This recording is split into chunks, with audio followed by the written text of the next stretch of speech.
let me tell you something that will shatter the way you think about love, especially when it comes from someone with an avoidant attachment style. Avoidants don't say I love you with words. They don't even say it with warmth, reassurance, or closeness.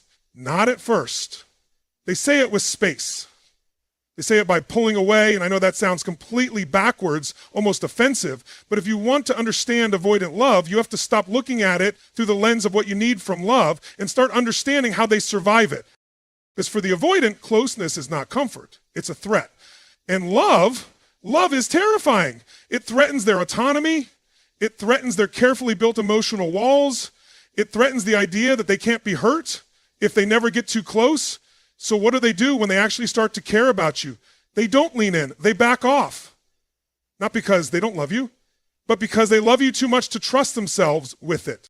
You see, when someone with an avoidant pattern starts to develop real feelings, their first response isn't to express them, it's to suppress them.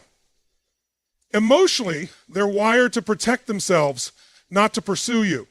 So their version of I love you looks like this: sudden distance, unexpected silence, pulling back without explanation. You're left wondering what you did wrong when the truth is you did everything right. They're just trying to survive how much they feel for you. It's hard to wrap your head around, I know.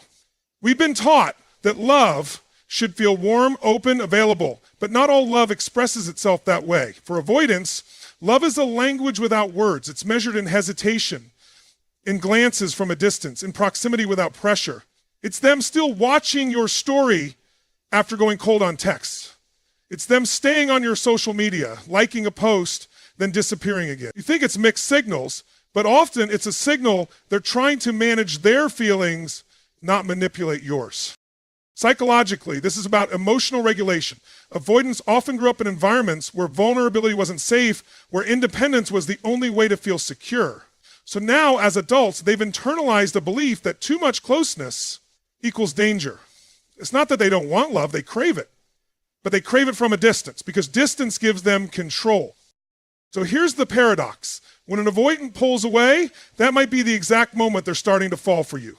And I need you to understand this, not so you'll tolerate being mistreated, not so you'll chase them, but so you can stop taking their distance personally. It's not rejection, it's fear. And in their world, fear and love are tied together. Now, does that mean you excuse every disappearing act or ghosting? Absolutely not. Boundaries still matter, but awareness matters too. When you start to see their withdrawal as an emotional reflex, not a character flaw, you stop playing emotional ping pong. You start leading the dynamic with grounded self-respect rather than emotional reactivity. Here's what most people miss. When avoidants stay connected through distance, that's their way of holding on. They don't chase, they don't beg, but they linger, they observe. They hover quietly around your world. That's their subtle signal. That's their whispered, I love you. And if you don't know how to read it, you'll mistake it for apathy. But if you do, if you truly understand their language, you'll start to see just how loud their silence really is. Because the real tragedy isn't that avoidants don't love, it's that no one ever taught them how to love out loud. And maybe, just maybe, if you stop chasing the validation of hearing the words, and start watching their behavior when they think you're not looking, you'll finally realize they were saying, I love you all along, just in the only way they knew how. Love doesn't always shout. Sometimes it whispers from behind a wall, waiting for someone who knows how to listen. Let's break one of the most damaging myths right now, the idea that silence equals indifference.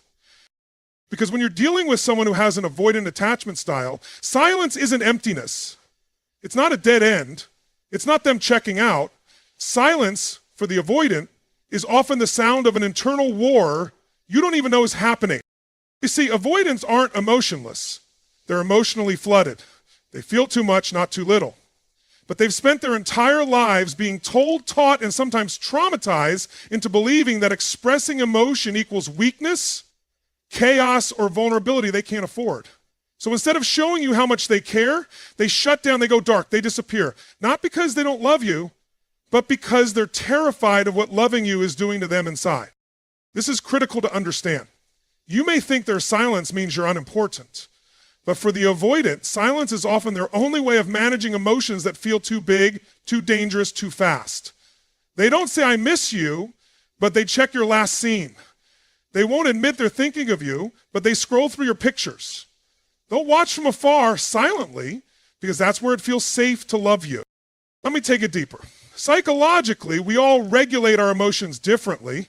The secure person talks things through. The anxious person seeks connection, but the avoidant, they regulate by withdrawing. Their nervous system is overwhelmed by intimacy. And when they care deeply about someone, that overwhelm intensifies. Their silence isn't rejection, it's self-preservation. They're not running from you, they're running from how they feel about you. So you're left with this confusing scenario where you think if they loved me, they'd reach out, but in their mind, if they reach out, they might break. They might say too much, feel too much, get hurt too much.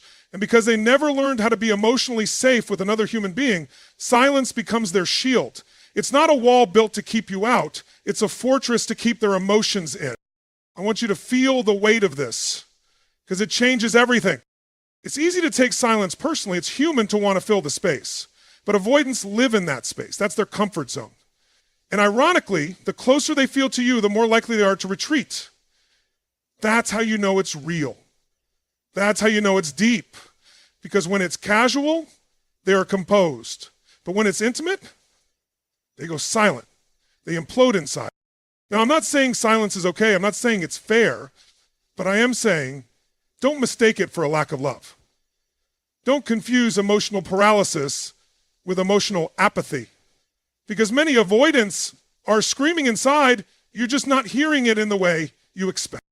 You see, love doesn't always look like affection. Sometimes it looks like withdrawal. Sometimes it looks like someone staring at their phone, debating for hours whether to send you a message, and never hitting send. That's not indifference. That's internal conflict. That's I want to reach out, but I'm terrified I'll be too much or not enough. And here's the kicker. The more they feel for you, the louder that silence gets. Avoidants don't use silence as punishment. They use it as protection. And when you understand that, truly understand it, you stop chasing and you start observing. You start seeing their silence not as the end of the story, but as a different language altogether. One that's painful, yes, but one that can be translated if you know what you're looking at. So what do you do with that silence? You honor it without surrendering to it. You give it space without making it sacred. You hold your boundaries while still seeing the deeper truth. This silence is not about you. It's about their fear of being seen, known, and loved too deeply. It's the sound of emotional armor tightening when vulnerability knocks. I want to leave you with this. The people who are the quietest when they love often feel it the loudest. Don't be fooled by silence. Be wise enough to see what's behind it. Sometimes the absence of words is the clearest confession of all.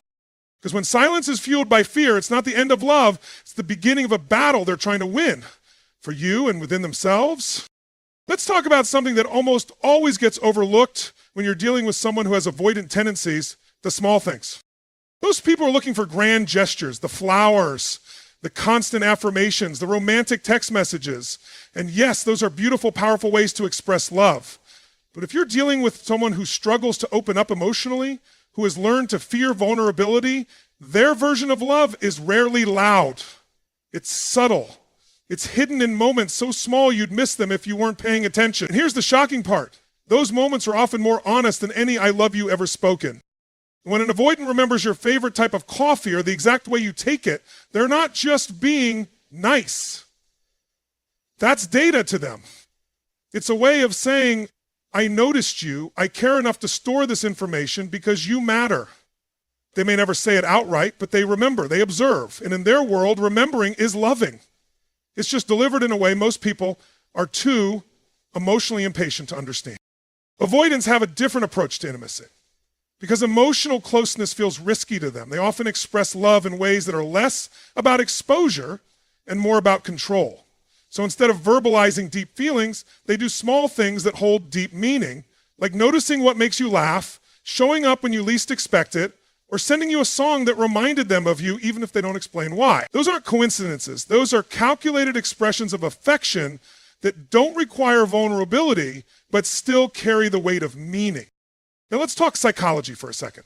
The avoidant mind tends to suppress emotional expression because in their formative years, those expressions were met with neglect, rejection, or unpredictability. They learned early on, don't need anyone. Don't show too much. Don't get too close. But here's what's fascinating. They still feel everything. They just express it through indirect, nonverbal, detail-driven behavior. They may not say, you're important to me, but they'll remember your appointment at 3 p.m. and ask about it a week later. Why? Because remembering something small gives them a way to express care without sacrificing their emotional defense systems. Philosophically, this is profound. It shows us that love doesn't always need to be loud. Sometimes love is disciplined. Sometimes love is silent. Sometimes love is embedded in memory. Think about that for a second. They don't remember those details because they have to. They remember because you stayed with them emotionally, even while they were pretending not to care. That's the paradox of avoidant love. It's quiet but intense, distant but deeply connected. The tragedy is most people don't recognize these signals, they dismiss them. He didn't say he loves me. She didn't open up. But if you slow down and really look, you'll see that avoidant remembered the one thing you said in passing 3 weeks ago. They bought you something practical that only you would use. They didn't ask how you were, but they sent a meme that made you laugh after a hard day. These aren't just gestures. They're emotional breadcrumbs, left intentionally, cautiously, vulnerably. But here's the kicker. If you don't know how to read those breadcrumbs, you'll think they're nothing. You'll think they're just random moments. And you'll walk away thinking they didn't care. When in reality, they cared so much, it scared them. And those micro moments were the only way they could say it without saying it. Avoidants speak a different emotional language, one built on quiet observation, strategic expression, and subtle consistency. You won't get serenaded, but you might find they notice the way you tuck your hair behind your ear when you're stressed. They'll never say, I see you, but their actions will scream it. If you know how to listen with your eyes instead of your ears. This is why emotional intelligence matters in love, because the people who don't say much often show everything. And if you're only looking for the obvious, you'll miss the profound. So don't underestimate the small things, because for the avoidant, every remembered detail is a suppressed I love you, trying to find a safe way out. The loudest hearts are often the quietest mouths. Look closer, you might realize they've been loving you all along, just in a language you never learned to read. There's something that happens in almost every connection with an avoidant, and if you don't understand it, it will drive you absolutely insane. You'll think they're playing games. You'll think they're emotionally immature, but what they're really doing is testing you. Not to manipulate, not to punish, but to survive. You have to understand that for avoidance, love isn't just emotional, it's existential. It threatens the entire psychological structure they've spent years building to stay safe. So when someone gets too close, when love starts to feel real, they instinctively put up walls, but not to shut you out. They're watching to see something. They're watching how you'll respond. Because for them, how you handle their retreat determines whether or not they'll ever feel safe showing up fully. This isn't about power, it's about protection. See, people with avoidant tendencies are wired to avoid emotional dependency. They grew up in environments where vulnerability wasn't nurtured. It was punished, ignored, or taken advantage of. So now their subconscious constantly whispers, if I get too close, I'll lose myself, I'll get hurt, I'll be trapped. And yet, they still crave love. They still long for connection, but only if that connection feels emotionally safe. So what do? They create distance, subtle emotional coldness, confusing hot and cold energy, delayed responses, testing behaviors. Not because they're cruel, but because they're trying to measure something. They're asking, can I trust this person not to consume me? Can I be loved without being smothered? Will they still be here if I stop performing? They're watching how grounded you are when they disappear, how you react when they withdraw, how you handle the discomfort of not having control. because that tells them more about your emotional maturity than anything else. You might think your worth is proven by how hard you chase them. It's not. It's proven by how calmly you don't. Let me repeat that. Your strength is shown not in pursuit, but in patience. Avoidants have been conditioned to believe that love means pressure, that closeness always comes with expectations they can't meet. So when you react with anxiety, with demands, with emotional neediness, it confirms their fear. But when you stay calm, detached, respectful of your own boundaries and theirs, that's when they start to feel something unfamiliar, safety. Because what they really want is someone strong enough not to flinch when they test you, someone who doesn't fall apart when they pull back, someone who can say, you take the space you need and I'll be over here, not waiting, but standing in my own peace. That's rare. And avoidants recognize rare when they see it. The beauty is, once you pass their tests, not by performing, but by not performing, they begin to let you in. Slowly, quietly, but meaningfully. You won't see it at first. It won't come as a grand gesture. It might look like a more consistent tone in their messages, less guardedness, a softening in their eyes when they talk to you. It will be subtle, but it will be real. They don't open quickly, but they open deeply. And if you fail the test, if you explode at their withdrawal, guilt trip them, demand intimacy, you just reinforce what they've always believed. Love is dangerous and people are not safe. That's not a reflection of you being too much. That's a sign you didn't yet understand the battlefield they're fighting on. So this is your invitation to stop taking it personally and start playing the long game. Because avoidants aren't testing you to toy with you. They're testing you to feel safe enough to love you. And once you understand that, their distance becomes less of a rejection and more of a signal. The signal is this: I want to trust you, but I need to see if you're safe first. So be the calm in their storm. Be the steady presence they never knew they needed. Not by chasing, not by fixing, but by standing so firmly in your own emotional power that they have no choice but to trust it. Because when you pass the test of emotional strength, you don't just get access to the avoidance love, you earn something far rarer: their trust. And once they trust you, they love you in a way that isn't loud, but unshakably real. There's something avoidants do that most people never notice. And even if they do, they misunderstand it completely. They disappear, they isolate, they seem to lose interest. But if you're paying close attention, really paying attention, you'll notice something subtle happening in the background. When an avoidant starts caring about you, one of the most powerful I love yous they will ever say won't come out of their mouth. It'll happen quietly, behind the scenes. You'll never hear them announce it, and they won't make it obvious, but they'll start trying to fix themselves for you. It's not a performance, it's not a strategy to win you back. It's an inner shift, a decision made in silence, because when an avoidant truly begins to develop feelings, they often don't express it outwardly. They don't write long love letters or confess their transformation. No, they start with themselves. And they do it in secret because the idea of someone witnessing their vulnerability still terrifies them. They'll start reading more. They'll look into therapy. They'll work out, clean up their habits, try to create some sense of control in their inner chaos. Why? Because they've realized something. They are not ready to love you the way you deserve. And while they can't say it out loud, while they'll never admit that you inspired the shift, they're beginning to feel the weight of losing something real if they don't grow. The avoidants don't respond to love the way most people do. While an anxious person might get closer, might beg, might try to fix things externally, the avoidant goes inward. But that inward movement isn't always retreat. Sometimes it's reconstruction. They begin trying to become someone who is safe to love and safe to be loved by. Psychologically, this is monumental. It means that deep beneath the avoidance, fear of intimacy is a hidden desire to be capable of it. It's not that they don't want closeness, they want to be ready for it. But to be ready, they feel they must first regain control over their internal environment. So when you see them stepping back, changing their routines, trying to gain emotional composure, it's not distance, it's preparation. The problem is most people don't see it that way. Most people see the avoidant self-work as unrelated to the relationship. They assume the silence means disinterest, that the distance is the end.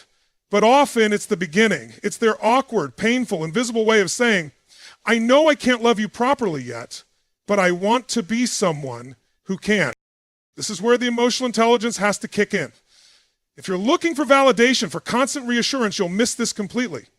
You'll think they're ghosting you or falling away, when in reality, they're in a war with themselves, rebuilding what was never built in childhood: emotional safety, emotional fluency, and self-worth. And you won't get updates. You won't get the play-by-play. You'll just feel them pulling away. And maybe weeks later, they'll return a little softer, a little more open, a little more consistent. That's their way of saying, I've been working. I've been changing. I still don't know how to say it, but I'm closer now than I was before. Now, let's not confuse this with fantasy. You don't sit around and wait. You don't put your life on pause. You don't tolerate inconsistency without boundaries. But you do become wise enough to recognize effort, even when it's silent. You stop needing everything to be loud to be real, because real change is usually quiet. Real transformation doesn't happen in front of you. It happens for you, in the background, when no one's watching. And yes, they may stumble, they may start the work and fall back into old patterns, but the moment they start that internal process of growth for the sake of becoming someone who can love fully, it means something profound. You reached them. You cracked something open in them that no one else could, and that matters. Don't underestimate the avoidant who begins changing behind closed doors. Don't mistake their silence for stagnation. And never assume that the one who says nothing isn't the one transforming everything. Because sometimes the strongest I love you doesn't sound like words at all. It sounds like someone becoming better, not to win you, but because loving you woke them up to the kind of person they were always meant to be. There's a strange phenomenon that happens when you go no contact with an avoidant, or even just pull back emotionally. They don't chase, they don't panic, they don't blow up your phone. In fact, it can feel like they don't even care. But behind the scenes, it's a different story entirely. Avoidants are masters of appearing unbothered. They can stay silent for weeks, even months. But here's what no one tells you. They never really let go. They stay connected, but in the shadows, quietly, subtly, emotionally camouflaged. Because for them, love isn't something they rush toward. It's something they orbit. They might not reach out, but they're watching. They're checking your last scene. They're scrolling through your feed. They're talking about you without using your name. They're thinking about what they would say if they did reach out and rehearsing it over and over in their heads. And that's how you know it's real. That's how you know the attachment never broke, it just hid. See, avoidants don't detach the way you think. Their detachment isn't about disconnection, it's about control. The moment they start to feel dependent on you, emotionally vulnerable or out of control in the relationship, their reflex is to step back and re-regulate themselves through distance. But that doesn't mean you're forgotten. It means you're held quietly in their internal world, just too intensely for them to handle up close. And this is where the mind games begin, but not with you, with them. They start debating, should I reach out? Will I seem weak? What if they reject me first? What if I say too much? What if I say too little? That entire monologue happens in silence. To you, it's just their absence, but in their head, it's a storm. And the deeper the feelings, the longer they'll linger silently before making a move, if they make one at all. Now, let's talk about the psychology here. Avoidants don't process emotions linearly. They delay, they defer, they intellectualize instead of feeling. But attachment doesn't work on logic, it works on emotion. So while they can rationalize their silence, their nervous system still stays wired to you. This is why they don't fully move on. They compartmentalize, they distance, but you remain emotionally active in their mind, just in a suppressed file they keep trying not to open. And here's the paradox. Sometimes the people who seem to disappear the most are the ones who are most haunted by what they feel. But because they don't know how to sit with those emotions, they sit with distance instead. And they convince themselves, if I stay away, I won't need them. If I don't talk to them, I won't fall deeper. If I don't reach out, I won't get hurt. Meanwhile, you're interpreting that silence as closure, when in reality it's limbo. That's why months later you'll hear from them out of nowhere a message that seems casual, a like on your photo, a song sent to your DMs. It won't be a grand apology. It won't be a confession of love. It'll be a soft knock on the door to see if it's still open, because they've been circling your world the entire time, waiting to feel safe enough to step forward again. But here's where your power comes in. You don't respond emotionally to their absence. You don't chase. You don't fill the silence. You hold the line, not to punish them, but to teach them that emotional safety isn't built by watching from the shadows. It's built by showing up. It's built by being seen. The avoidance love is often real, but fearfully hidden. And until they realize that proximity without presence isn't enough, they will keep you in their emotional orbit but never land the connection. That's why your stillness is powerful. That's why your silence speaks louder than any chase ever could. Because if they truly care, they will eventually have to make a decision: stay circling forever or risk being known. And when they see that you're not waiting, not reacting, not feeding the distance, they feel it. That absence becomes pressure. That silence becomes accountability. And slowly they either rise or vanish completely. And either way you win, because love that has to hide in the dark isn't love that can grow in the light. The ones who love you from the shadows must choose: stay hidden in fear or step forward in courage. And the moment you stop waiting for their return is the moment they must face the truth they've been avoiding all along.